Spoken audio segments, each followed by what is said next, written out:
Bingo Blitz rules. If your bingo has ads in it, That's not a bingo. if it doesn't have the coolest tournaments, mini-games, and the most breathtaking design, Nope, not a bingo. if your bingo moment makes you feel so excited that you just want to burst in joy and scream out loud, bingo! Sorry, so you're playing... Bingo Blitz? Now that's a bingo. Go for a world of excitement with Bingo Blitz, the #1 free bingo game. Download Bingo Blitz and play for free. Now that's a bingo. This episode is brought to you by Skinny Pop Popcorn. Perfectly popped, endlessly delicious. Oh, so light and crunchy. Skinny Pop Original Popcorn is the snack you've been searching for. Made with just 3 simple ingredients: popcorn kernels, sunflower oil, and salt. Snacking never felt or tasted so good. Perfectly popped, endlessly delicious. Give yourself permission to snack and pick up Skinny Pop Original Popcorn today. Let's hang out. Let's hang out. And let's talk about what legends have found. Let's hang out. And let's listen to 2 lesbians shout. Let's hang out. Let's hang out. Hey everyone, and welcome back to Let's Hang Out. I'm Ellie Brigida. And I'm Lee Holmes Foster, and here's what's happening this week. This week in the Lesdom. This week in the Lesdom is somewhere that we can touch base every episode about things that are going on in our lives, in the podcast, or just in the greater Les universe. And to kick things off, we want to remind you that we have so many trivia nights coming up. All over the place. You can't miss them. You shouldn't miss them. So here are some of the ones that you have to look forward to. We have one on October 3rd in DC at XX+. We have one in Denver at Blush and Blue, Friday, October 11th at 8 p.m. It's also going to have a DJ'd after party. We are so excited about that one. Nice. We have one coming up in New York City at Caveat on Sunday, October 27th. And we have another one in Boston on October 17th at Turtle Swamp. We're going to be doing LGBTQ pop culture trivia. So it's going to be a completely new trivia night. We're super excited about that one. And we have another L-Word trivia in Arlington, Virginia. That's going to be at The Boardroom on Wednesday, November 6th. So don't miss out on that. We're also looking for other trivia hosts in other cities, so email us at leshangoutpod@gmail.com if you're interested. We would love to put together an event with you. We also want to remind you that we are still running our Season 3 Patreon campaign. So if you join by September 30th at our new King Princess level, you'll get to vote in our October vote for what should have been gay episode we should do the next month. And if you join at any level, you'll be entered to do a Q&A on an episode with us. We would love to see you there. We had 3 new patrons just today, so we are so excited to get more of you in there hanging out with us. We also have a new sponsor level at $250 if you want to promote any of your businesses on the show, or if you want to just do a ridiculously extravagant shout out every single week on our show. We're totally cool with that. Yes, we would be happy to do that. We want to remind you that we are going to be heading so soon to the Weekend Soiree in New Orleans, kicking off on Halloween, October 31st. We cannot wait to hang out with so many amazing queer people and do so many amazing queer things, and we hope to see some of you there. And in the greater Les universe, one of our favorites, Amanda Holland, has started a new podcast on YouTube called Are Straight People Okay? They're not. They're not spoiler okay. alert, they're not. And their first episode was about straight Twitter, which I don't even know anything about because I don't follow any straight people. So Are check straight it people out. even allowed on Twitter? Come on. It's all a lie. It's all a lie. But it's great. Amanda's great. You should definitely go check it out. Yeah. And that's what's happening this week. Back to you, Ellie and Lee. Thanks, Ellie and Lee, and welcome to our 32nd installment of Shoulda Been Gay. Oh, it was fun, it was great, but it should have been a little more gay. And in this week's episode, I only have one question for you, Ellie. Truth or dare? Truth. How big are your boobs now? Oh my god! I love Lee literally just left dots there. I didn't know what the hell she was going to ask me. What else was I going to ask you? If you need to know, Come on. 32C. Oh, good to know. Yeah. So if you all want to send Ellie bras, you can do that. Great. We'll get a P.O. box. Thank you.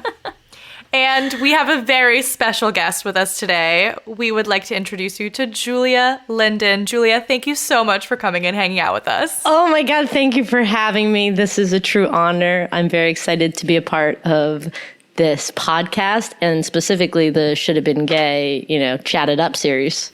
Oh, it is one of our favorites. We have a quick bio on Julia for those of you who might not know who she is.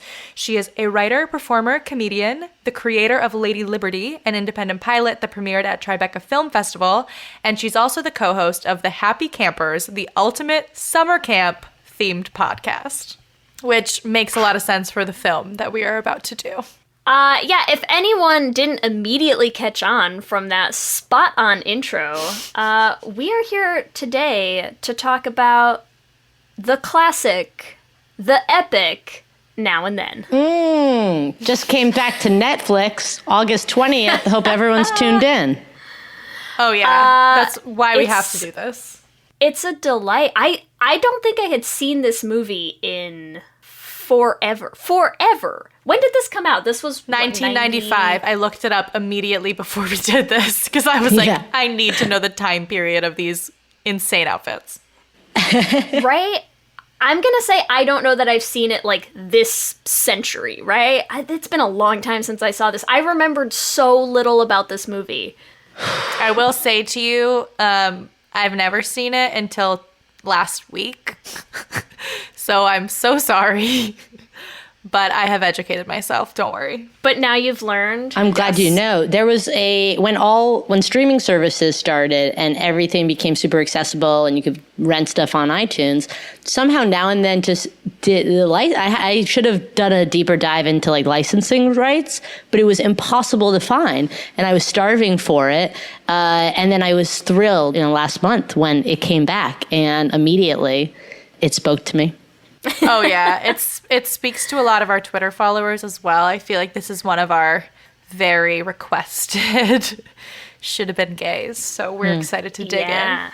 So let's dig in. We're going to start, as we love to do, with the IMDb synopsis, which I have to say, this movie especially really knocked it into the ground in the park. This is not a good synopsis. It has nothing to do. Yeah. Was that a good metaphor? It's not out of the. It's not. It's the opposite of out of the park. Ball. Yeah. It was a bunt and yes. Yeah. Softball lesbians. Here we are. Okay, so our IMDb synopsis for Now and Then, very detailed. 4 12-year-old girls grow up together during an eventful small-town summer in 1970. Wink, wink. That's it. That's literally the synopsis for the movie. That's all we got. I also have to say, not that much happens. What do you mean not that much happens? Everything happens. They discover themselves and what they mean to each other. That's everything. You're right. I'm sorry. But in terms of actual plot line events, there's a lot of interpersonal events. I mean, they have a larger goal, which is to get the money for the treehouse. The treehouse, yeah. Their gay clubhouse. Exactly. Yeah. So I guess that is full of events. There's tons that happens. You're right. Well, there's penis sightings. There's God, yeah, there's Brendan Fraser. There's a lot. Janine Garofalo. Let's just name all of the bit parts that just blew up after this film. So we like to write our own gay synopsis of the movie. Julia, do you have a gay synopsis that you would share for this? Off of the IMDb one, which we're so happy exists. And it's just 4 12-year-old girls grow up together and explore their budding sexualities during a wildly eventful summer in a small town, 1970. True. Beautiful. True. It's way more accurate than IMDb's. I'll give it that. Mm-hmm.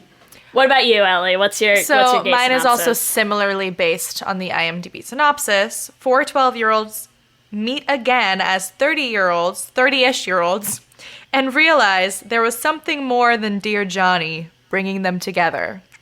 Spoiler alert, they're gay. Gay magnetism with these 4 girls. That's mine. Yeah, I said gay magnetism strikes again as four dykelings find each other and themselves the summer of 1970. Dyklings. Can you guys describe your definition of what gay magnetism is?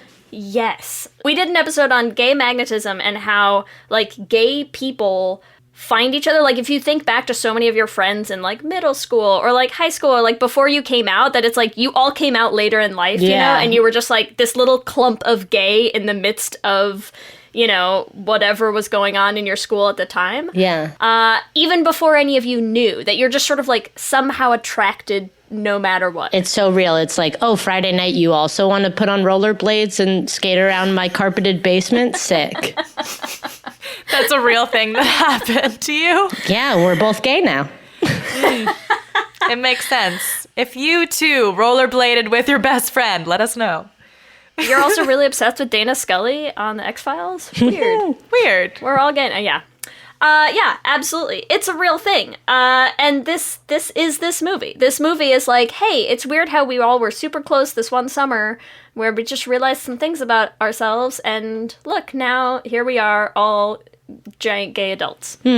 Yeah. I feel like the big thing with gay magnetism, too, in this particular movie is that they do drift apart. And I feel like that is something that happens with gay people who are drawn together and then they grow up and realize, oh shit, I'm gay, but I don't want to be gay. I need to push my gay friends away.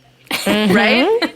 Yeah. So it even works when they drift apart, just saying. Yeah. But then there is usually that, I mean, we all hope and pray for that happy ending where it's like, oh my God, let's be gay BFFs again. Maybe they come together and it's a sexual thing, but I think that BFF-hood is valid.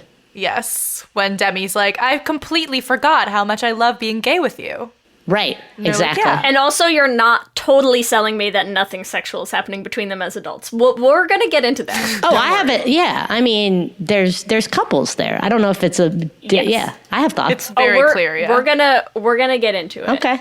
First, tell us a little bit. So, Ellie, obviously we did your experience with Now and Then. You had none until last week. Sorry, I jumped the gun. What was your experience with the movie? Did you see it growing up? You saw it? I definitely saw it growing up. I can't remember exactly like the very first time or who introduced it or what, but I just loved it. And I thought the adventure and the freedom and like them on the bikes and all the music, everything was like super intoxicating. I didn't care that much about them when they were older. I just was like obsessed with them being young and being free. And I remember when she taped her boobs. I remember like all the dramatic elements. I really remember the seance. I thought that was like super special. And I always wanted, especially at summer camp, I'd always try to get all my friends to like do a seance because like you never knew where that was gonna go. I never went anywhere. But light as a feather, stiff as a board. Light as a feather, stiff as a board. Yeah, I just there was so much to eat up, and I loved it. And then when I rewatched it about a month ago, I like saw myself in different pieces and a lot of the different characters, and was like, they're so gay. I love it. Yeah, I think looking back, the only thing I concretely remembered when I started rewatching it this week was like the cemetery scenes. Like I felt like I remembered stuff about like the seances, and I remembered like I remembered Dear Johnny and like the headstone and stuff.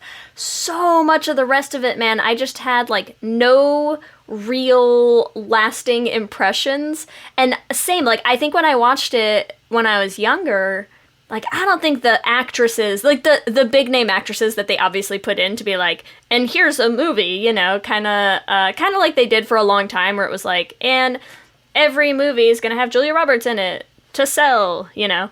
They don't do that anymore, that they're over yeah, that. no, never. No one ever does that.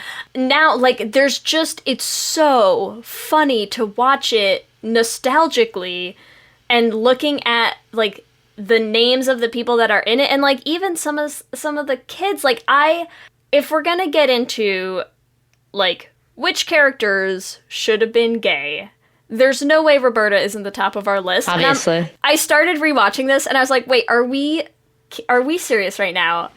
We have Rosie and Christina Ricci in one character, and I'm supposed to believe that's not a gay character. Like, there's not enough money in the world to make me believe that lie. Yeah. Yes. Yeah. The second you see Rosie as Roberta, it's like one of the first scenes.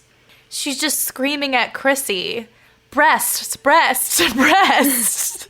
And then the next time you see her, she's catching a freaking basketball. It's just so obvious. Yeah. It's so obvious. Let's talk about Roberta. Let's start with Roberta, because that's God. That's just obvious. She's a, doctor who delivers babies all day. So, where she's spending her hours. Sorry, I'm going to come back to that. Don't forget that point. I want to come back to that, okay? I have a rabbit hole, Ellie. All right, great. Let's do it. Okay. Later, though. We'll get there. Okay. Okay, Roberta. She's a tomboy. She's into sports. She's into roughhousing. She's into not having boobs. I was trying to take some notes while I was watching this, and I literally wrote down in all caps to represent my internal screaming, she's literally binding. Yeah, yes. She's literally, right? Like, I had never seen binding before, and I was like, what's happening?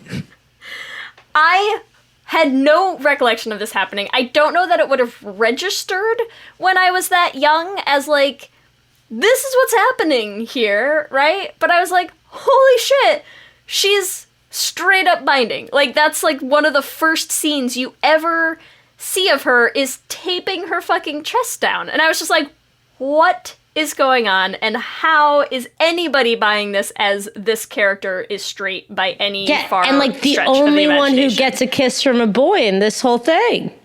Right? Yeah, which Isn't makes that no crazy? sense. Because boys always like the one who's not into them. That is so true. Yeah, she's like, I don't understand why he likes me. Because she's like, she does not give a shit. And he's like, oh, I want that one.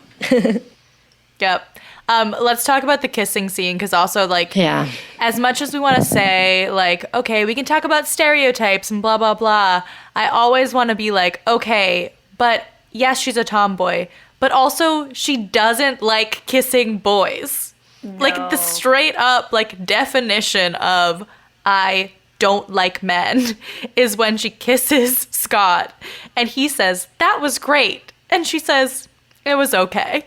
Like, literally my first kiss. When I was just like, yeah, it was fine. Actually, let me tell this story, because it's honestly great. My first kiss was in second grade.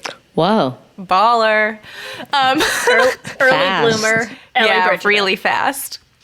I decided to kiss my friend Alan, because I was like, this is the right thing to do. Like, we always hang out together. I'm a girl. He's a boy. This is the thing to do. Can you make it any more obvious? Right? Sorry, I'm sorry. I had Avril to. in there. Come on. So I kissed him in ballet class. Okay? So that tells you a lot about me and Alan.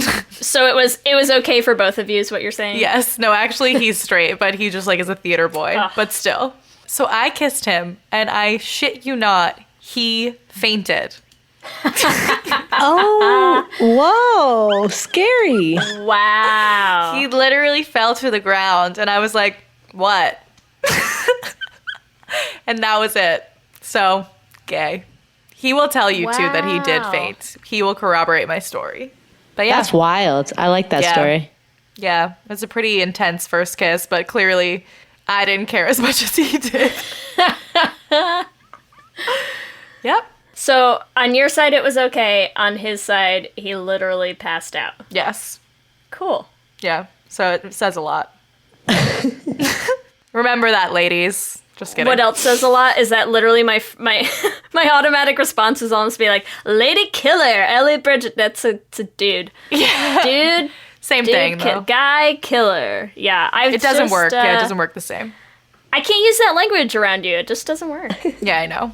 What else? Well, what else do we have in Roberta? There's so much. Are we focusing on baby Roberta or aged Roberta? Honestly, let's start with baby and go to aged. Okay, because I got something real juicy about aged, but I'll hold my peace. Fight? Did we cover the fight yet? Because she straight up. No, we did not. Oh my Let's God. go. I love that scene. I love that. Love it. She's so protective of her gals. She's like a straight badass. It's great. And I love that she's just like, well, first of all, how ridiculous is it to have someone saying like, girls can't play softball? And it's like, what? Was softball not always predominantly like a women's sport? Yeah, that was But very maybe- confusing. The screenwriter maybe was not gay. But also, I love that she was just like, fuck all y'all, we're gonna throw down because that's who she is, you know? Yep. I thought that was good. That's kind of a power move. I liked that. Roberta's always with the power moves. What do we think about her playing dead, and that kind of stuff?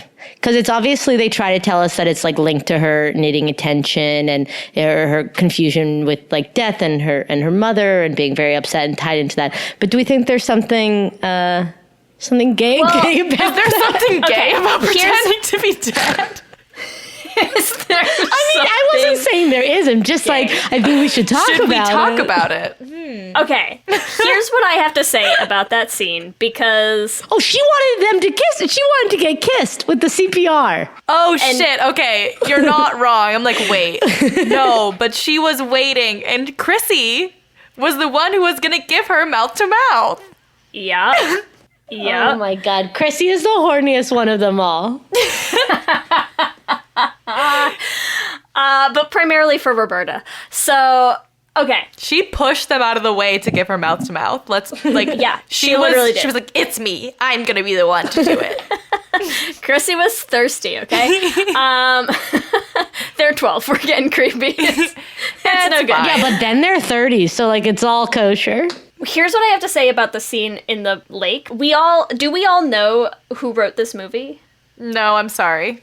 Okay, so this movie is written by Marlene King, okay? And Did she direct it too? she did not direct. Okay, because the director is like a lady who was super instrumental in Homeland. Oh, I did not know that. That was my deep dive. But tell me about who wrote it. Okay, Marlene King also was the showrunner for Pretty Little Liars. Oh. And so what I almost did as my gay synopsis was a creation of Marlene King's featuring 4 female best friend protagonist teens, including one who's definitely gay, a very strong swimmer. They're all obsessed with death and mystery. Sound familiar, anybody? You're not wrong. Right?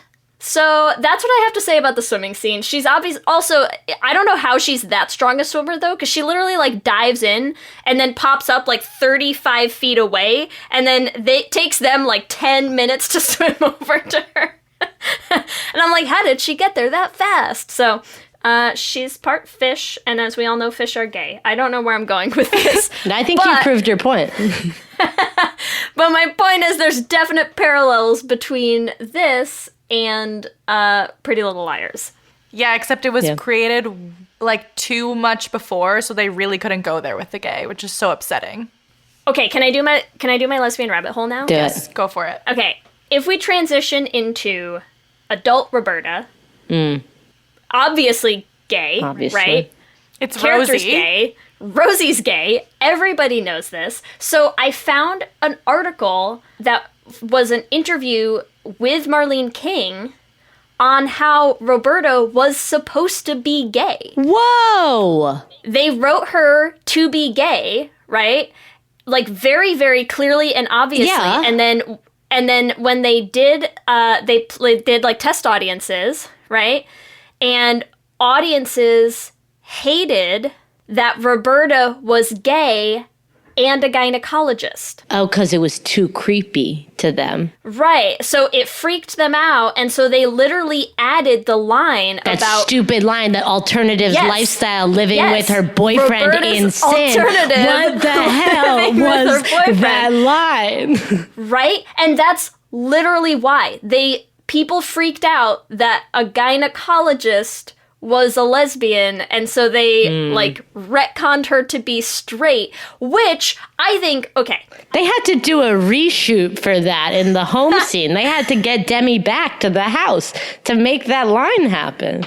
Right? I have a lot of feelings about this, because A, what royal bullshit this is, and B, I'm so irritated by the fact that people were like, a gynecologist who's gay, but she'd be way too into vaginas, as though every fucking doctor isn't a dude in every movie or show ever. Come on now. That is so literally why I've been shaking pissed. my head for the past 5 minutes, just no. It's somehow okay for a dude to be into women and also, have his hands up a woman's vajayjay, but if a lesbian does it, that's icky, so, gotta rewrite Lee, that did you shit. just use the word vajayjay in, real context? Yeah, what else was she gonna say? If real context is me trying to impersonate ridiculous straight people, then yes. I assume they can't say the word vagina because it might make them gay. Yeah, that is insane, but also explains a lot because that makes me feel a little bit better because Roberta was supposed to be gay. Clearly she was gay. Was definitely intended to be gay. And it's also why I'm curious. I would love to know if the scene with her and Scott Wormer was filmed originally, if it was added afterwards, or if the dialogue that Samantha has over it was changed after the fact as well. Because I would love for that to have been, Roberta's coming out. And instead, they were like, and then Roberta stopped taping her boobs. And I totally want it to instead have been Roberta learned about herself that day. Roberta learned she really hated boys. This kiss happens, and then they shape it in a way okay, she's out of her tomboy phase, and a boy kissed her, now she's magically feminine. Right? Yes, and then she never changed because she turned into Rosie. Right. Ay, ay, ay.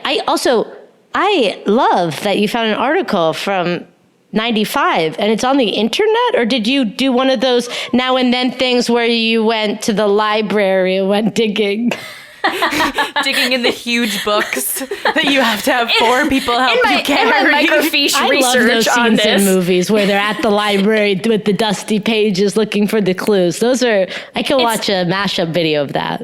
It's me clicking through microfiche looking for Marlene King's name, No,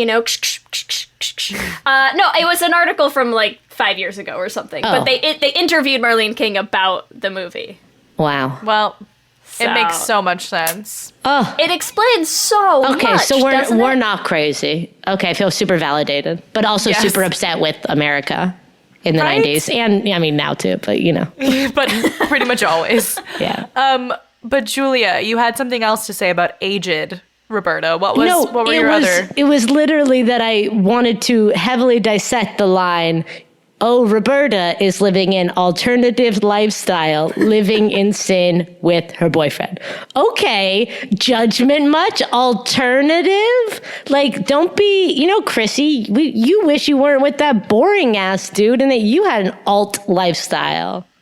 With Roberta. It took me a long time to decide whether or not they were living together when the opening sequences happened. Yeah. You never see Roberta's place. I swear they live in that house together. Mm-hmm. I thought we were never going to see her husband. He's right. Her He's husband is actually, Roberta. if you watch closely, he's there. He's the grill master in the opening. Oh my God. Is he? They're God. make us our food. We don't need you for anything else. Yeah, he's there. He's there. I thought they hired him for the day, but he's there. He does come in the last scene, or one of the last scenes, in the delivery scene. Mm-hmm. But Roberta's the one who delivers the baby, gives the baby to Chrissy. They're having a beautiful moment. They're all crying, and then he ruins it. Yeah. Just no one needs you there. No. Read the room, buddy. Read the room. And this episode is sponsored by BetterHelp. And as we head into Thanksgiving time, I want to start by thanking my wife, Kelsey, who has not only listened to just about every episode of this podcast for 8 seasons now, but who also is the only reason I'm able to make time to record it every week.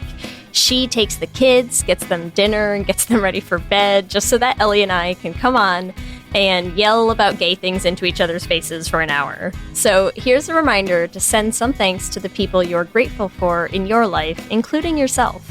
I've been in therapy for a long time now, and one thing that's so important about therapy is how it teaches you to be more intentional. And being intentional about gratitude and how to show that to the people you appreciate is just one of the many benefits that I've gotten from therapy over the years. If you've been thinking of starting therapy, consider giving BetterHelp a try. I know how hard it can be to find time for regular therapy, and BetterHelp is designed to be flexible and convenient for your schedule. You can fill out a brief questionnaire to get matched with a licensed therapist, and you can switch therapists at any time for no additional charge.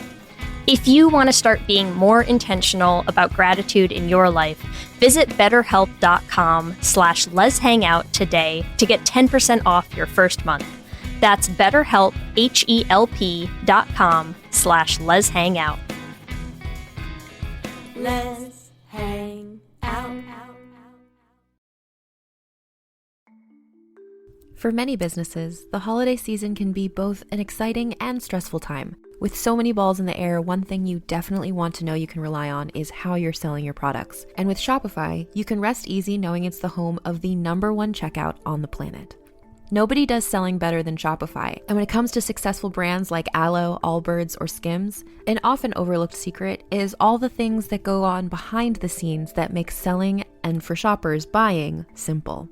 For millions of businesses, if you take a peek behind that curtain, you'll see that Shopify is what makes it all possible. Shop Pay boosts conversions up to 50%, so that's more happy customers and way more sales going. It's true all the time, but especially this time of year, your commerce platform better be ready to sell wherever your customers are scrolling or strolling, on the web, in your store, in their feed, and everywhere in between. Businesses that sell more sell on Shopify. Upgrade your business and get the same checkout we use for Realm merch with Shopify. Sign up for your $1 per month trial period at shopify.com/realm, all lowercase. Go to shopify.com/realm to upgrade your selling today. Shopify.com/realm.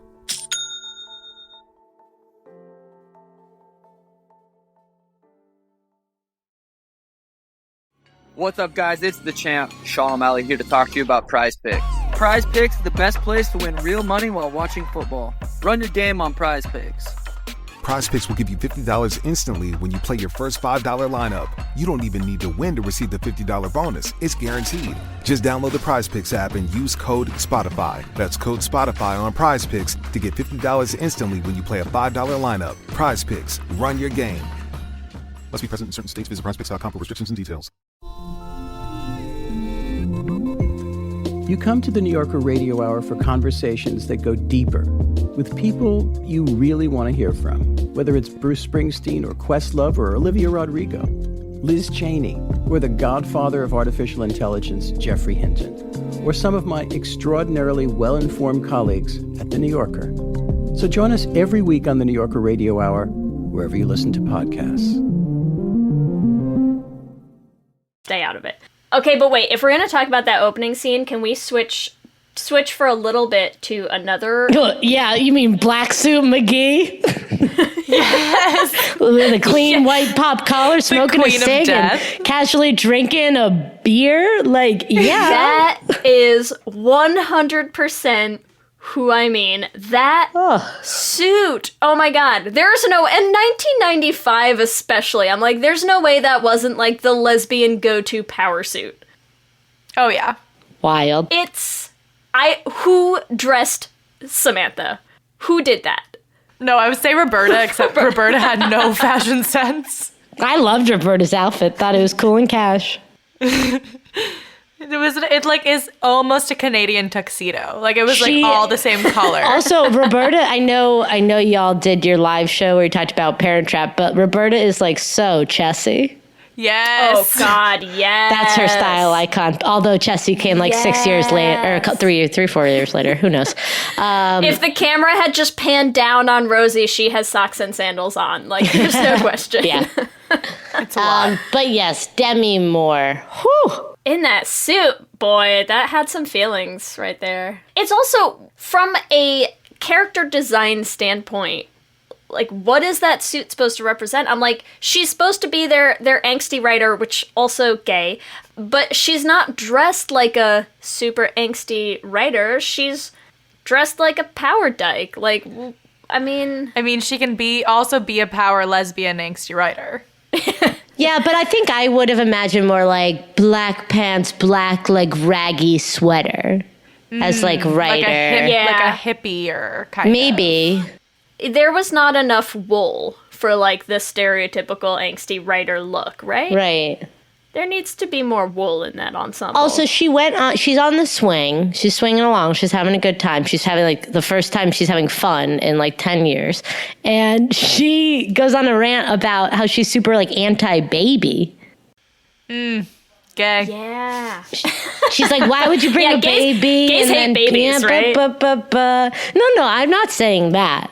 I just, think it's important to point out.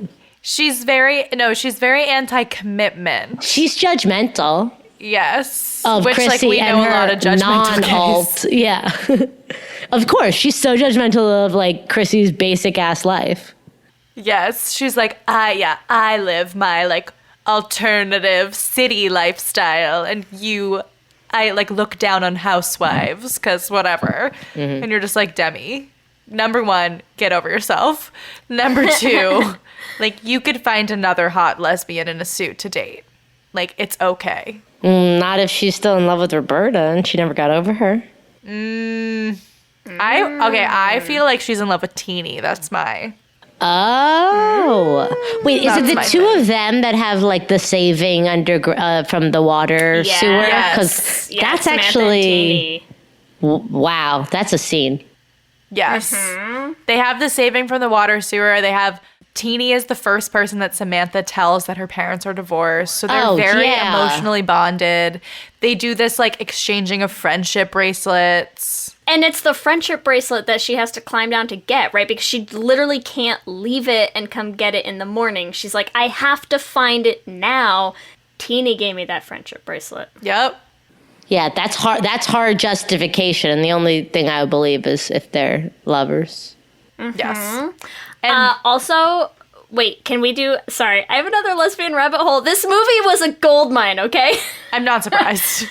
Go. Okay, so baby Samantha, right, the then Samantha, younger Samantha. Oh, Gabby, Gabby Hoffman, who plays a toying with non-binary character on Transparent now. But I also found a really interesting interview that she gave on sort of playing a genderqueer character that also included Now and Then. Her... What? Them talking about Now and Then. Also included her talking about her own history, which included the quote, "When I was a teenager, the first week I had sex with a guy, I also had sex with a girl. I never really had a relationship with a woman, but I've certainly had lots of fun sexual dalliances with women. I grew up in New York City in the 80s, so I never saw the big deal with that fluidity. I was like, sure, sex with you, sex with you." So I just thought that was fun. She's married, but she's still very attracted to women. So I love how you said, I just thought that was fun. It is fun. Sex it's with so fun. you, sex with you. Sex with everyone. Sex with Teeny. Sex with Roberta. Sex with all of them. Why not? Wow. Yeah, I'm a big so Gabby happy to know Hoffman that. fan. She's great. So I'm just saying there's a lot of gay to go around in this movie so far. I feel like we have to talk about the witchy elements of this course. movie. Yeah, Because- freaking Willa Dean and her tarot cards. Yes. Sam's the big seance one, so... Yes, because Sam is the one who is super into, like, the seances, is super into all this witchy ghost stuff. And we've already talked about this in plenty of other things. Witch is just a synonym for gay. Yeah, magic is homosexuality. It's established as fact. That's it. That's easy. But they are just way too into, like, the seances and all that. And when she writes her book, it's a sci-fi book, right? Mm-hmm. So, like, she's basically, like, writing fanfic. Like, she gay. That's all. Valid. Case closed. I love it. What else did you have to say about Samantha? One thing is, well, I guess this comes later when we're shipping, but I just need to explain this theory a little. So you know how it's a foursome, and it's like within the foursome, they're like, we're best friends and we're best friends, and they're like pretty vocal and it's pretty apparent. So I think the real couple is, you know, and I know we're not all on the same page, but I think that's fun. That's okay. Yeah, because I think it's Roberta and Sam. Because you know that thing where it's like, oh, I've kind of promised myself to this one, I promised myself to that one. But there's something between the two of them that, you know, when you're young, you kind of promise yourself to the one. But I think it's the two of them that have that something special. It's important to leave yourself longing. open. Yeah, they're longing for each other. You think the thing that they have in common is that they're both super gay? I think it might be like, oh boy, there's a magnetism between the two. Yeah, I'm going to say they're definitely the gayest. Yeah, I think. Okay, maybe that's what I was reading. I was just like, gay plus gay equals gay together, but I think it's like they're each gay and they might want to be with these two best friends of each of theirs that are maybe straight. Yeah, I can but that's too sad. So I want to, you know, make gay and gay equals gay. I mean, that's definitely better than gay and maybe straight and gay and maybe straight, and they just start pining for them for their whole lives. That's probably better. There was a moment between the two of them in the attic when Roberta is having a rough time, breaks the mirror. Dramatic. They're all so extra. That scene, though, I was like, damn, like child actors. Christina Ricci's fucking amazing. Yeah, she was great. They were all great in this, but I think of the four, you know, youths. I think she just killed this movie. Yeah. Oh yeah, I mean, she's an incredible actress, but she's having a real rough moment. And in the circle, it's Teeny, then like Roberta and Chrissy, and there's not really room for Samantha in this like little triangle, so she just like sneaks herself like half behind Roberta. And I do feel like you can just feel the palpable like physical chemistry between them, and it's at this moment that she decides to, now she's like, I'm gonna tell Roberta that my parents are divorced, like hint hint, I have a troubled relationship with my parents too, like we get each other. So I can see it. Wow, they would be able to connect on a whole different level. Yeah, they don't get a lot of alone time together. So, you know, when they make it count, that means something. Thing I want to throw out there. Do you think Dear Johnny was gay? Wow, that is like from out of left field. I love it. Wasn't Dear Johnny like 8? No, he was 12. Yeah, he was. That was the symbolic. He was around their age. Yeah. And maybe also gay. I'm trying to think of what we could even use to build a case for Dear Johnny. I mean, the fact that they called him Dear Johnny, like, that's pretty gay. Not like was Jonathan, Dear Johnny but like, his drag Dear name, Johnny. I think it was. Wow. You know, we only have one piece of information, and it's pretty gay. I'll take it. I also think you could say, if Dear Johnny actually coming back from the dead was real, then why did he come back to these particular girls? Because he wanted to help them discover their sexuality. Yes. I like that. Yeah. Yeah, so really it's Dear Johnny who's their fairy gay mother. There you go. Another point, Dear Johnny's dad, who, you know, wanders around late at night. So I'm thinking, you know, his wife and his son were killed many years ago. So, you know, I'm thinking... There's like a lot of laughter for this. It's so messed up, but I can see what you're getting at. I'm thinking he never remarried. The punchline is coming, and it's going to be great. He never remarried. You know, he wanders around at night. Why?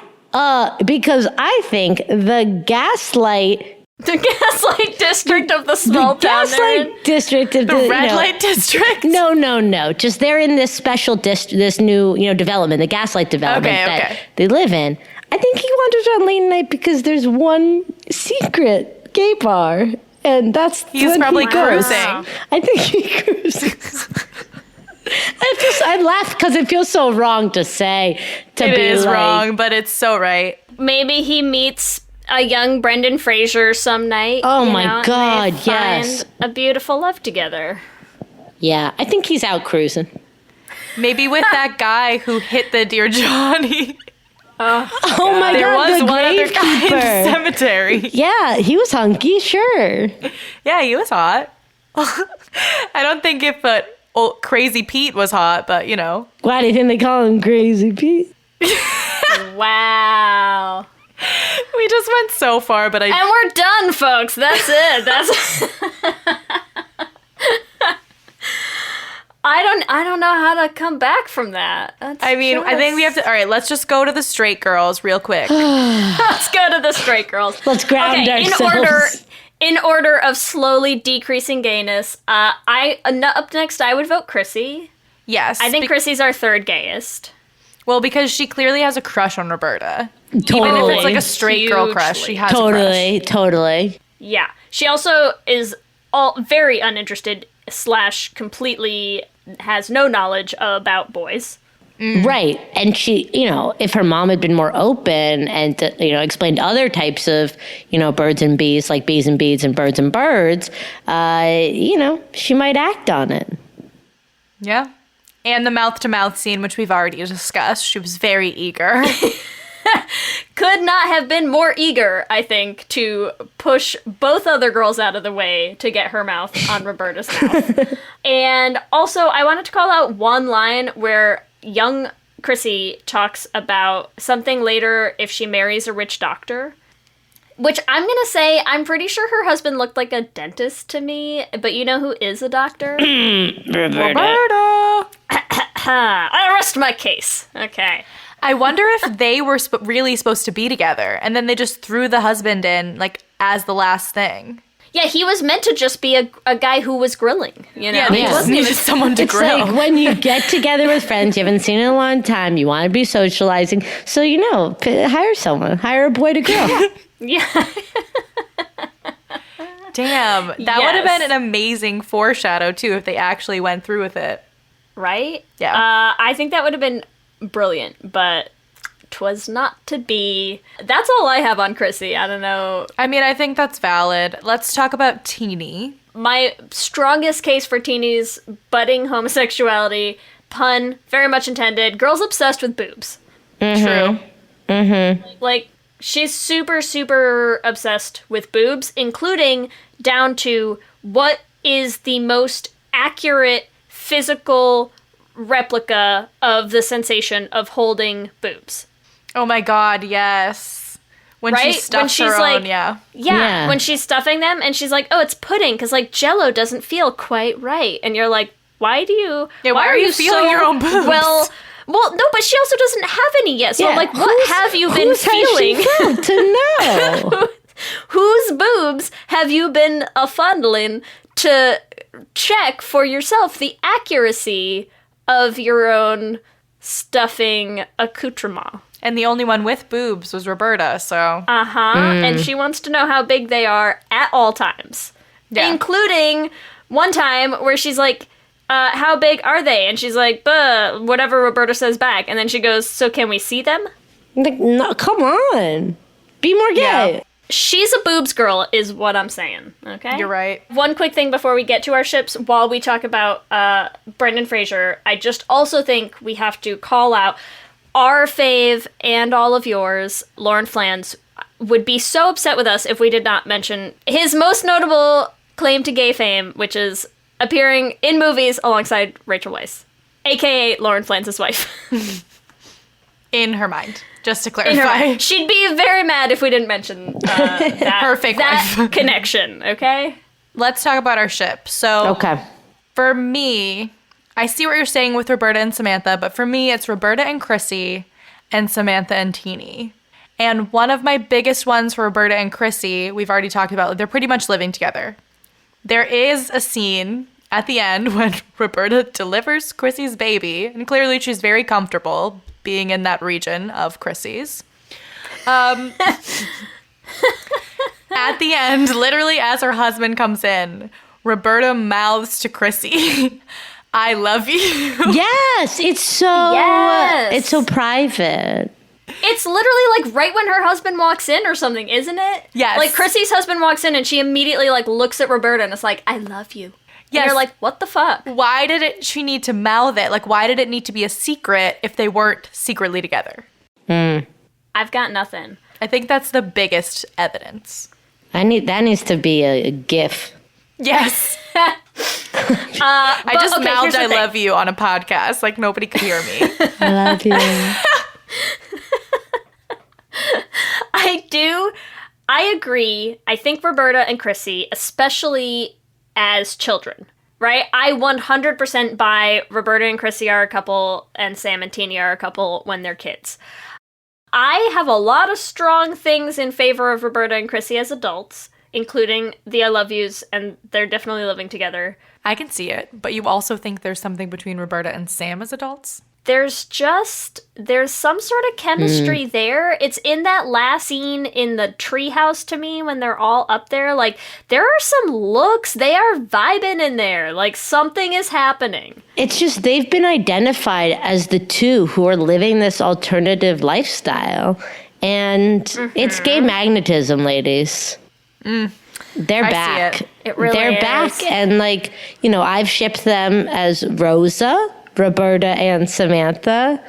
That's ROSA. Wow. Oh, I like that. Yeah, it's nice. Wow, you're way better at Smooth. this than we usually are. I know, I was like, Romantha. We definitely were going with Romantha. Rosa. That's Rosa. Yeah, there's some, and like something's got to go down in that treehouse. They didn't spend all that time and money to, you know, it's such a romantic spot. You're so right, and it has not been utilized enough. Teeny's gonna head out, Chrissy's gonna go try to be with their baby, and then Roberta and Samantha are gonna be like, they might like move into the treehouse.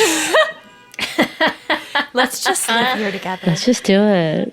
Us and our Gaby. Yeah, for sure. Yeah, I'm about it. Okay, so wait, Rosa, what about Roberta and Chrissy? I was just gonna say Croberta. Oh yeah, Roberta. It sounds, it doesn't sound good, but Robissy. Yeah, none of this works. It's not really all well. as smooth as Rosa. Robsy. What about Robsy? Robsy. Robsy. Yeah, Rosa just rolls off the tongue, so I get that. What about Samantha and Teeny? Can we name them? Yeah, I guess I would just say Steeny. Yeah, Steamy seems good. Steeny. That works. I mean, clearly Samantha needs to be with someone. So, because both of her ship names are. Yeah. And that suit needs, you know, someone to love. That suit needs someone to stand next to at the altar. Oh. In an all black suit. Yeah, that's a wedding suit right there. Mm-hmm. Oh, yeah. Well, I think we've made it very clear that Now and Then should have been gay. Should have been gay. Should have been gay. So gay. Okay, are we ready? Are you ready, Julia, for our Q and Gay? I'm so ready. I feel like we chewed all the meat off that bone, and I feel good about it. Oh, yeah. We did not leave any gay unturned. Q and gay. We will say, probably, I think we've already answered a lot of these ourselves, but that's okay. We're going to get our official answers from you, and then we'll put them up on our Twitter for all of our listeners to answer as well. And I'm so excited to see what people say about some of these. Should I kick us off, You can Ellie? start, yeah. Okay, question 1, Julia. Who is the gayest of the 4? Roberta, Samantha, Chrissy, or Teeny? Roberta. Yeah, it's just... Samantha's a close second, but Roberta all the way. Yeah. All right, number 2. Did you ever hold a seance as a teen/tween? For sure. At summer camp, we used to try to resurrect people all the time. Follow-up question, did it work? No, but we became close and we're best friends. Aww. So it worked for what you were trying to get out of it. Exactly. I just wanted friendship. And ghosts. Question 3, what is your favorite Marlene King female foursome? Now and Then or PLL? Now and Then. I think is going to be a tough one though for the Twitters. Whatever, I'll take the hate. There's no wrong answers in the Q&Gas. You're right. All right, number 4. Where were you at 12? A, riding your bike. B, Red Rover. C, softball field. Or D, cemetery. Well, that's a good question. Red Rover. Ooh. Did you prefer to be the wall or the runner? The runner. More active. Breakthrough. We'll organize like a giant gay Red Rover game someday. That'd be fun. Yes. Right? Okay. Les Rover. Les Rover. Les Rover, Les Rover. Send Send Ellie a right over. lesbian over. Yes. Oh, wow. Question 5, last question. Your first kiss. It was great or it was okay? That was great. Oh, good. Oh, mine was okay. Oh, I'm sorry. But it's okay. At least my you first didn't kiss with faint. a girl was great, though. So that's There why you you're go. like, gay. Oh, yeah. I didn't know which question that was. Oh, the first kiss, the boy, it was okay. Point proven, Roberta. I'm pretty synced up with Roberta. Nice. I like it. Wait, so you thought your first kiss you immediately defaulted to with a girl? Because I kind of love that also. Yeah, because, this is what we've been chatting about. Except no one in the movie kissed a girl. Yeah, but, we're adults. We all know where it's at. It's fine. Oh my gosh. Thank you so much for hanging out with us, Julia. Where can all of the people who are listening find you on social media? Oh my God, I'm all over the social media. I am on Instagram. I like the gram, at Julia Lindon. I have a podcast that was mentioned beforehand, all about summer camp. So if you want to hear people's funny, nostalgic lookbacks, I co-host it with my pal Sammy, and it's called Happy Campers Podcast. You can find us on iTunes or Spotify. And then check out my website, just www.julialindon.com. We have screenings for this pilot that I wrote and starred in called Lady Liberty, which is all about being gay and coming out, and the funny, sad, funny times that is in your early 20s. So you can watch a trailer for that on my website, and it's fun. And then like us and follow us at Lady Liberty TV on Instagram. And yeah, it was so fun meeting you guys, and I love chatting about this. This was a dream come true. Thank you. It was so great. I have to say, that was a good wrap up, but I have to say before we finish, this whole episode, for anyone who cannot see Julia, which is all of you. Oh no. She's sitting like a true gay. Literally you had your one leg up, one leg down, like halfway over. I've also been drinking wine and eating meatballs this entire time. Honestly, we could not ask for anything better. So thank you for sitting like a true gay, for talking to us like a true gay. Thanks for validating me. Oh yeah, it's been great. Amazing. Let me hear you say, hip, we're gay. We love hearing from all of you. We love continuing to build this community. So we just like to take a little opportunity every episode to shout out some of our favorite things. And this week, we want to shout out one of our listeners, a fairly new listener, I guess, Mel, who wrote us this just beautiful, possibly slightly drunk email that I think it made Ellie cry again. Also drunk from one of our drinking games, to be exact. Oh, yeah. Drunk from a should have been gay drinking game. So or Les Essentials drinking game, Yes. sorry. Amazing. We're always glad, A, when people survive our drinking games, and B, when they write us emails, and combine those two things, and we are just delighted. So thank you so much, Mel. A special shout out, if we have any other Wisconsin queers, we got someone looking for some community out there. So hit us up, let us know what's out there, and we'll pass it on to Mel. Yes. And as always, we have to thank our Lesbian Jesus patrons, which we have 2 new ones this week. But the first Very ones are exciting. so exciting. Amy and Ellen, Lizette Stye, Tanya Ferguson, Jess Klaus, Danny Griswold, Michelle Ray Thomas, Sarah and Julia, Nicole Gross, Carrie Ann Lawrence, Mark Foster, Danny Gunlock Tamora, Sammy Walsh, and Audrey O'Connor. and our King Princess, our soul, King Princess still this week. Kayla Kelly, you star. Love you all so much. Thank you.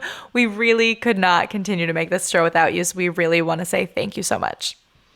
Remember, you can also find us on all the social medias, Instagram, Facebook, and Twitter at Let's Hang Out Pod. You can email us at letshangoutpod@gmail.com. Or check out our website at letshangoutpod.com. Make sure that you subscribe in whatever app you use to listen to podcasts. That way you'll get new episodes as soon as they're up. We will also be posting videos on our YouTube channel, and we have a bunch from last season, so make sure you subscribe at youtube.com/letshangoutpod to catch them all. If you want to help support the podcast, there's a couple different ways that you can do that. The first one is rate and review us on iTunes. We love reading the reviews, and it helps new people find the podcast. Or you can support us on Patreon at bit.ly/lespatreon. I really know we can make it to 100 patrons by October 1st. We keep getting more every single day. So please, please, please, we would love for you to join at bit.ly/lespatreon. And at any level, you get the opportunity to enter into a drawing to come on for a Q&A and hang out with us. So we would love to see you there at bit.ly/lespatreon. If you want to deck yourselves out in some Let's Hang Out merch, you can do that at our TeePublic store. You can find it at bit.ly/lesshop. And if you want to find us individually, you can find me at Ellie Brigida on Twitter and Instagram. And you can find me on Twitter and Instagram at LSH Foster. With that, I'm Ellie. And I'm Lee. And let's hang out again. Let's hang out. Buffet brawlers, glory holes gone wrong, cannibalistic castration cabins, public poopers? These are just a few of the crazy topics you'll hear covered on Excuse Me, That's Illegal, the pettiest podcast around. Whether you need a break from all that murdery true crime stuff, or just enjoy hearing hilarious stories told in a unique way, I got what you need. I'm Leroy Luna, your fearless host/chauffeur. So come hop in my minivan and let's go for a ride. I promise you probably won't be disappointed. Excuse Me, That's Illegal is available on Apple Podcasts, Spotify, basically everywhere you consume podcasts, with new episodes dropping on the 10th, 20th, and 30th of the month, baby!